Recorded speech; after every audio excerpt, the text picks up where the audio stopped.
Alors, bonjour à tous, heureux de vous retrouver, chers amis, en ce samedi 28 décembre 2024, 9h46, heure du Québec. Merci à ceux qui sont abonnés, ceux qui ne le sont pas, faites-le. Pardon. Maintenant, merci à ceux qui vont m'envoyer des liens, des messages toujours pertinents, intelligents et très appréciés. Merci à ceux qui vont partager la vidéo, la commenter, écraser le petit pouce en l'air. On le sait, notre complexe médiatique, notre complexe militaro-industriel nous crée des ennemis. Et c'est complètement fascinant parce que ces gens-là veulent garder le contrôle, naturellement, des ressources naturelles, le contrôle des gouvernements dans les pays où ils vont renverser les gouvernements, installent des pions depuis des décennies pour, naturellement, exploiter les ressources naturelles et laisser ces populations-là dans la misère.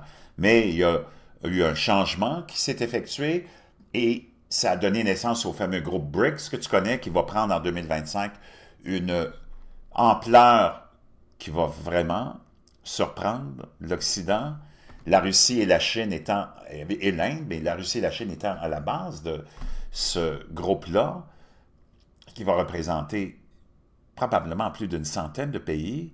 La Thaïlande va se joindre à eux et plein d'autres pays en 2025. Et ces gens-là contrôlent la majorité des ressources naturelles, des terres rares.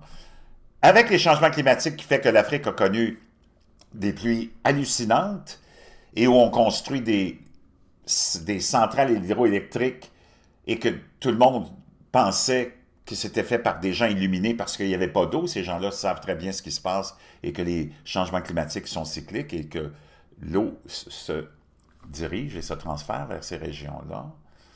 L'Afrique a connu des augmentations hallucinantes. Il ne faut pas que tu crois tout ce que tu vois dans les médias de production agricole en Éthiopie, un petit peu partout. D'ailleurs, même on s'assure maintenant de garder les grains et les productions céréalières pour l'Afrique et ces pays-là. Beaucoup de ces pays-là sont subventionnés par la Chine et la Russie. Il y a même en Égypte l'armée qui a pris le contrôle de la production et de l'exportation-importation des céréales. Dans plusieurs pays, on commence à instaurer des amendes, même des peines d'emprisonnement pour ceux qui voudraient vendre, par exemple, les grains à d'autres pays, peut-être ennemis ou peu importe. Donc, tu assistes à tout ça. Tu assistes à tout ça.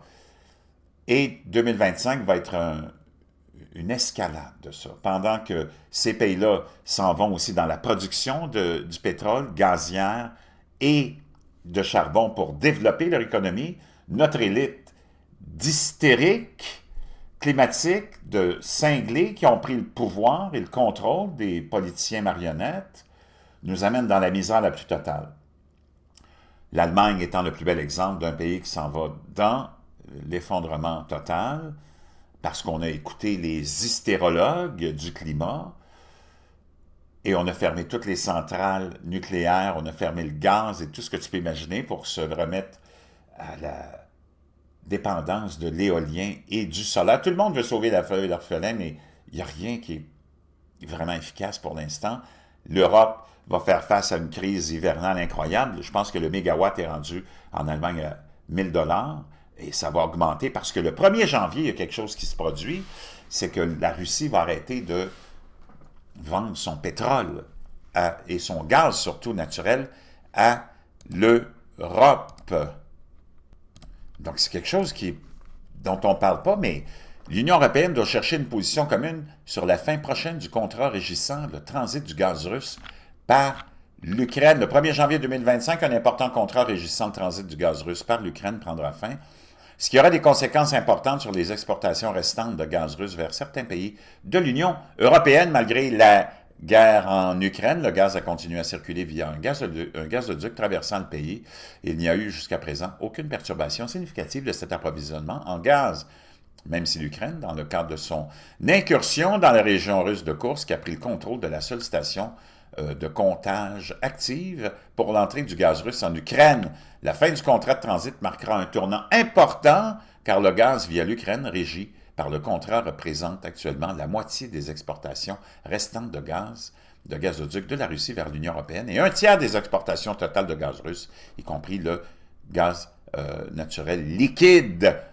L'impact se fera particulièrement sentir en Autriche, en Hongrie et en Slovaquie, pour lesquels la route de transit ukrainienne a satisfait 65% de la demande en gaz. Je peux te dire une chose, wow, pendant ce temps-là, donc ça c'est ce qu'il faut regarder, la fameuse alliance BRICS qui va venir perturber totalement notre statut à nous, on s'en va directement dans la misère totale, gracieuseté de nos illuminés du complexe militaro-industriel et des hystérologues climatiques. Pendant ce temps-là, et tout est propagande, mais là, hein, on le sait, on veut absolument, si on renversait Vladimir Poutine, et si le complexe militaro-industriel satanique qui nous gouverne, le culte qui nous gouverne, pouvait prendre le contrôle de la Russie, ça réglerait beaucoup de problèmes. Parce que ce qu'on veut, c'est corrompre la population russe avec l'agenda de corruption auquel on a été confronté depuis mai 68, de la décadence, de la déchéance de nos sociétés, de la perte de nos traditions, de notre foi, pour s'en aller dans la luxure, la décadence, la perversion, puis tout le reste. Tu comprends? C'est ça. Ça a été une destruction de l'intérieur. Et c'est ça qu'on veut faire là-bas. Et c'est pour ça qu'on n'arrête pas de financer des groupes et comme des gens comme Navalny, Alexis Navalny, qui avait le support seulement des gens qui sont un peu, parce que c'est sûr que tu en as un petit peu en Russie, des gens qui sont un peu déglingués et qui voudraient vivre un peu la décadence et la déchéance et qui voudraient se détacher des traditions, se détacher de la foi, se détacher de la biologie, pour embarquer dans le monde de la perversion. Mais ça marche pas. Et ça marche pas. Et d'ailleurs, tu le vois dans les élections et après élections, les gens sont attachés, la population reste attachée à son mode de vie traditionnel et biologique et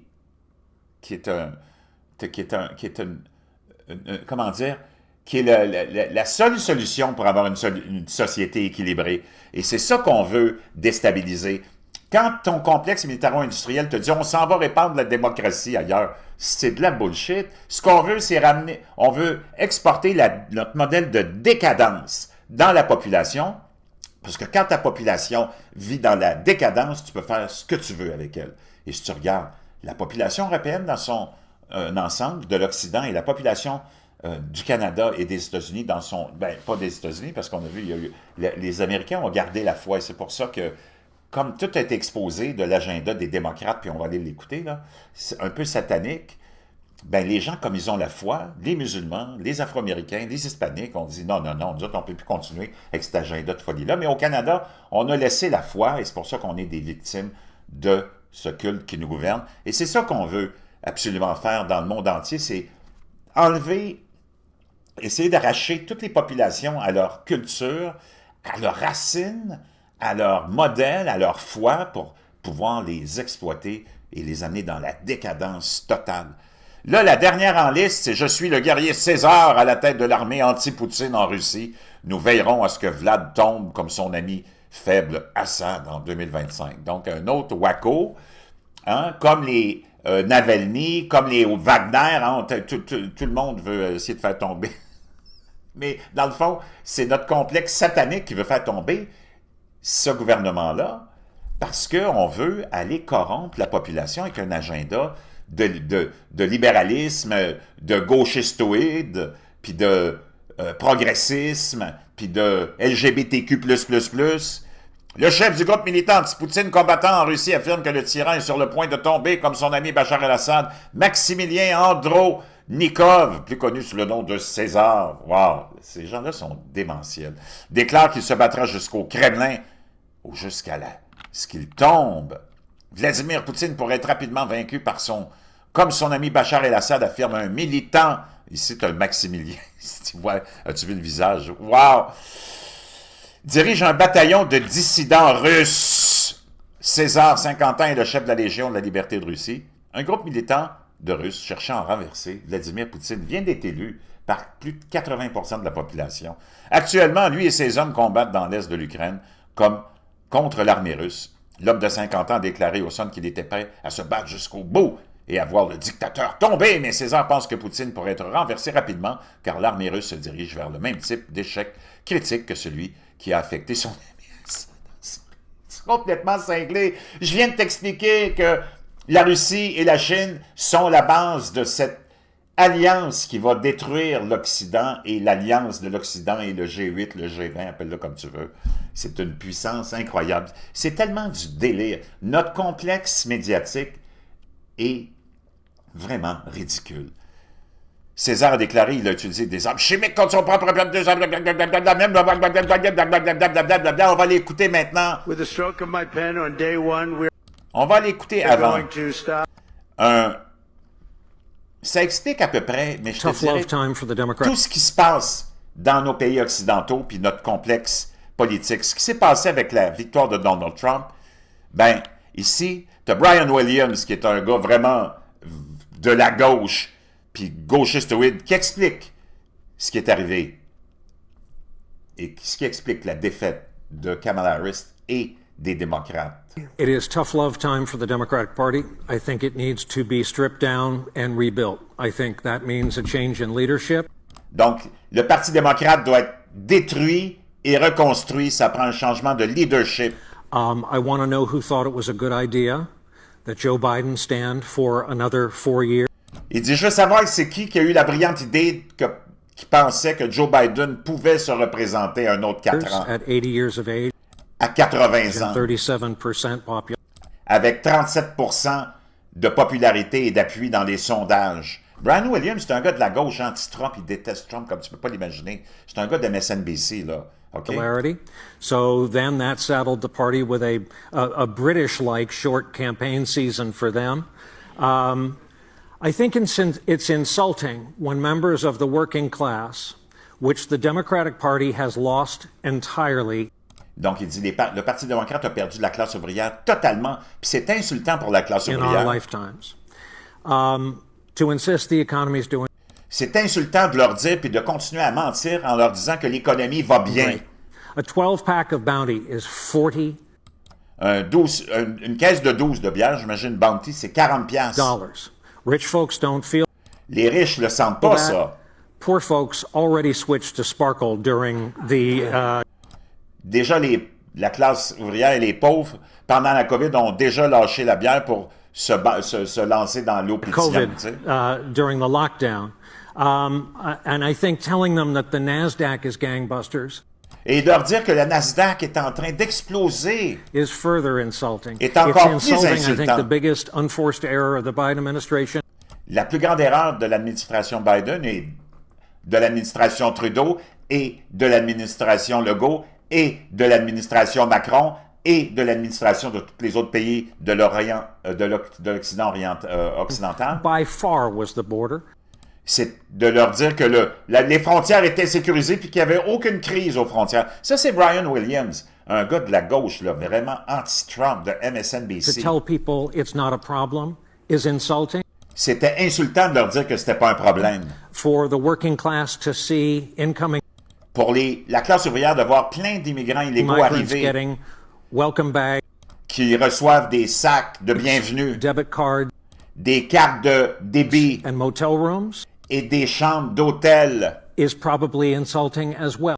C'est probablement insultant aussi. Là, c'est Brian Williams qui pense pas moi, là. C'est un gars de la gauche, anti-Trump, comme tu peux pas imaginer, mais qui est obligé de réaliser que ça n'a plus de sens. Même quand ces gens-là réalisent que ça n'a plus de sens, ils vont dire une chose.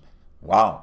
Well, so there's a lot of work to do. Donc, il y a beaucoup de travail à faire. It was when they handed out camo hats that said Harris Walz. Donc, quand ils ont remis des chapeaux au monde puis qui sont venus avec de Harris Walz, hein, Kamala Harris puis Ten Pontin. The Democrats they were kind of charmed by that. Oh, les démocrates ont été charmés par ça, par les petits chapeaux de chat. Their party has gone quinoa. Le parti est devenu un parti de quinoa. And the rest of America's eating at. Et le reste du monde, le reste de la population, donc l'élite mange du quinoa, puis le reste, le peuple américain, ils vont chez Cracker Barrel. Cracker Barrel. And so it was kind of an ironic use of something millions of Americans put on their heads to start their day. Les Américains ne vont pas mettre le petit chapeau de chat Harris Walz pour commencer leur journée. Every day. Donc, et ça continue, ça continue. Tout ça pour te dire que ce que le monde et les Américains ont rejeté, c'est exactement ça. Nous mettrons terme à la folie transgenre.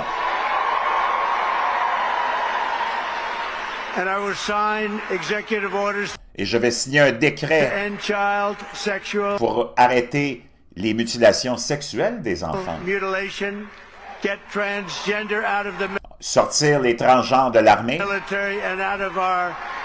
et de nos écoles primaires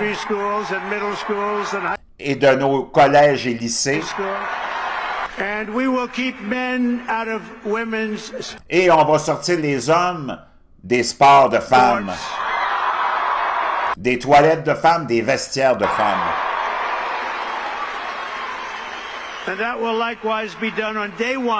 Est-ce que je fais ça le jour 1, le jour 2 ou le jour 3? Mais je pense que je vais le faire le jour 1. Should I do day 1, day 2 or day 3? How about day 1, right?